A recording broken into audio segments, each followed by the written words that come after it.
سلوړې جلخانې دیوالونه یې ډېر غټ دي، قاضي د تورو زلفو ځنځیرونه یې ډېر غټ دي. دا نورې جینکۍ په ما نشي اړولی، خو یوه پکې ګڅۍ ده، ګوزارونه یې ډېر غټ دي.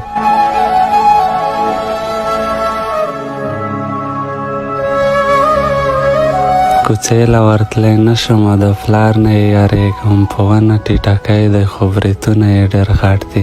یوه پیغله ډېره لوړه ده، ګرځېږي په پټو کې، په پولو باندې اړوي ټوپونه یې ډېر غټ دي.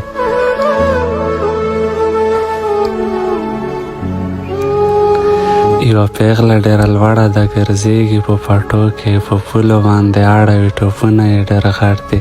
سپین غره خلک وایي چې ډاکټره ده علاج کړي، خو زه په اعتبار نه کوم، نوکونه یې ډېر غټ دي.